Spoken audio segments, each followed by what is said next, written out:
सबको एक अलग दी है। तो ये पहचान है कि स्टूडेंट है। और जो विद्यार्थी बाहर की तो खेल रहा है कि तो और घूम फिर रहा है, शिक्षा ग्रहण कर नहीं रहा है, तो विद्यार्थी अपना जीवन व्यर्थ कर रहे हैं।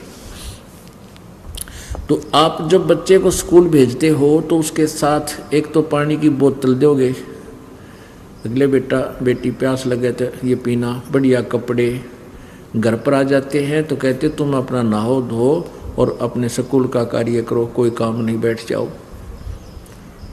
तो इतनी सुविधा बच्चे को दी जाती है ताकि वो अपना जीवन सफल करे। इसलिए परमात्मा ने आप जी को मनुष्य जीवन में इतनी सुविधा दी है कि आप अपना परमात्मा प्राप्ति कर सको। जैसे कोई झोपड़ी डाल ले या कोई मकान बना ले। गर्मी और सर्दी से बचने के लिए, प्राकृतिक आपदाओं से बचने के लिए, जैसे ओले गिरने लगे, वर्षा आएगी और सारे कपड़े भीग गए तो आप भक्ति नहीं कर सकते।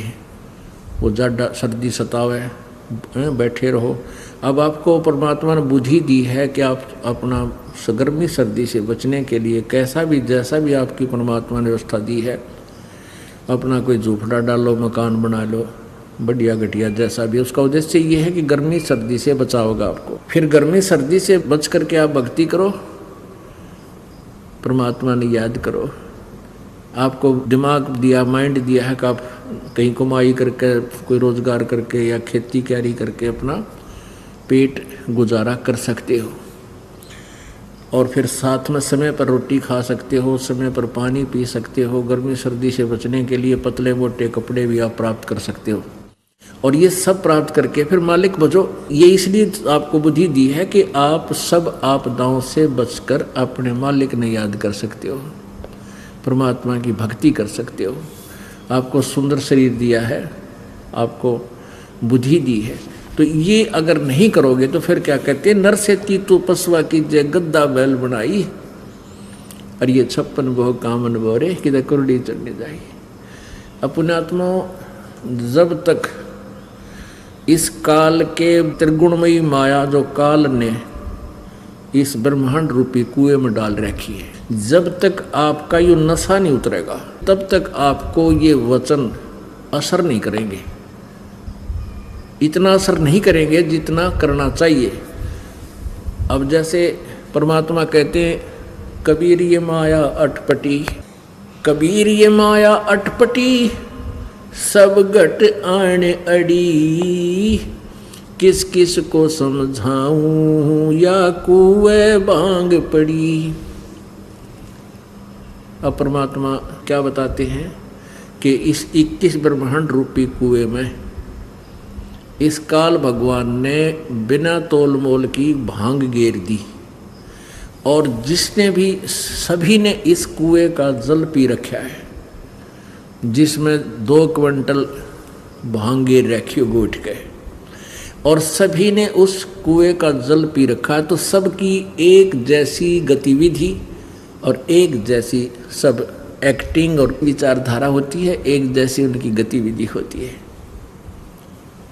अब चाहे आप कहीं भी देखा करो, कोई ठेके पर दारू शराब पी के शाम के समय चलती है उनकी कतार, कोई तो ऐसे करता रहा है, कोई कितना खड़ा खड़ा मूतन लग रहा है, कोई किसी तो आप बतलाव है खड़ा खड़ा नू। तो ये सब की एक जैसी टेंडेंसी हो जाती है। जिन शराब पी रखी है और उनको कितना कुछ कह ले, उनका असर हो नहीं।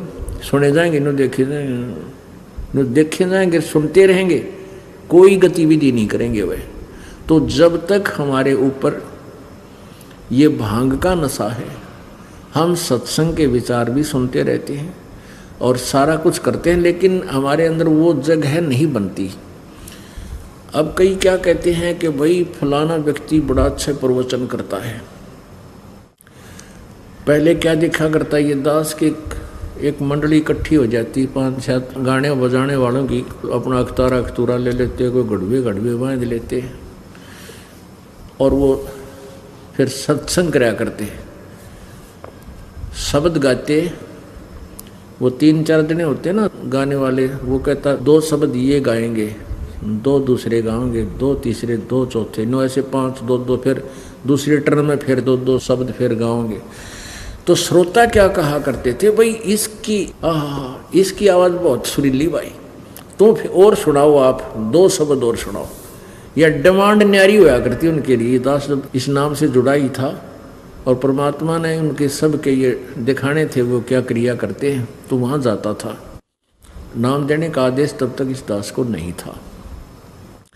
तो वो क्या करते थे, हाँ भाई इसकी इनकी आवाज़ देखो, ये बड़े कोयल सी बोल रहे हैं। अब पता चला परमात्मा के इस तत्व ज्ञान की रोशनी में, अरे भले आदमी किसी का चोरी होगी और चोरी होगी 50-60 लाख रुपए का, 2 लाख का नुकसान हो गया, और कोई व्यक्ति उसको आकर बताता है कि भी तुम्हारे घर में चोरी होगी, नुकसान बहुत घना हो गया, तो क्या होगा कि यदि वो नशे में नहीं है तो तालाबेली मच जाएगी उसके। उसी से मैं 100% करेगा, भाई क्या बात होगी, सच्ची बात है यार। और तो उसी से मैं अपने घर की तरफ चल कर देखेगा भाई कितना नुकसान हो गया, के चीज़ बच गई, के उठा लेंगे चोर। और यदि उसने पी रखी है भांग, घूटी ला रखी, शराब पी रखी है, नशा किया हुआ है, तो उसको कोई आकर कहता है कि तुम्हारे घर चोरी हो गई है,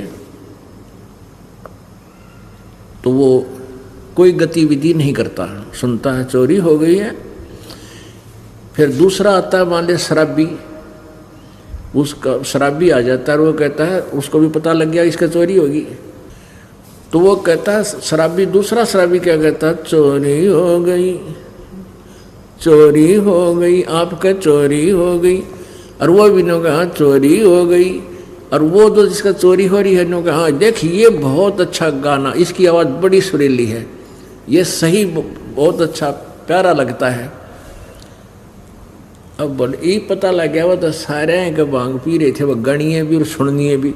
अब इतना ये बतेरी कहन कि भाई परमात्मा क्या बता रहे हैं। अब जैसे ये दास आपको ये शब्द सुना रहा है, गा कर नहीं, ये तो इतना समझ लो जैसे पहली क्लास के बच्चे को टीचर कैसे पढ़ाता है, कहता A for apple, B for book, C for cat. तो वो गाना नहीं है, उसको एक विधि है समझाने की। तो ये गाना नहीं है, ना अड़ कोई तबला, ना कोई सारंगी, ना गड़बे बांध रखे। ये तो आपको इस तरह सुनाता हूँ कि पहली कक्षा के बालक हो आप, और ये सुनाकर कहता हूँ A for apple, B for book. और जब आप समझदार हो जाओगे, नशा उतर जाएगा, फिर तो इतना ही बतेरा है, नरसेती तू पशुआ की जे गद्दा बैल बनाई, और ये 56 भोग कहाँ मन बोड़े, कि तक कुर्डी चढ़ने जाई। अब बिना भक्ति ये आहार, ये भोजन नहीं आपका प्राप्त कर सकते। क्या प्राप्त करोगे, कि तक कुर्डी चढ़ने जाई। ओह, अब कुत्ता बन गया, गधा बन गया, बैल बन गया, समय पर ना आहार कर सकता, बैल के नाथ डाल दी जाती है नाक के अंदर, और उसका रस्सा बांध दिया जाता है और खूंटे से बांध दिया जाता है। ना समय पर आहार कर सकता, ना समय पर वो जल पी सकता, उसकी मर्जी नहीं चल सकती। और ईब तो हम अपनी मन मर्जी चलाते हैं। सत्संग में भी जो सोचा तो भाई दुख है थोड़ा, फिर आवांगे, गर्मी सी कम हो जाएगी, फिर आया करांगे। कभी न सोचे भाई सर्दी ज़्यादा, फिर चलेंगे सत्संग में। ये बहानेबाजी कति मिट जाएगी जब आपकी मिट जाएगी, या ना मिट्टी है, इतना ये मन में विचार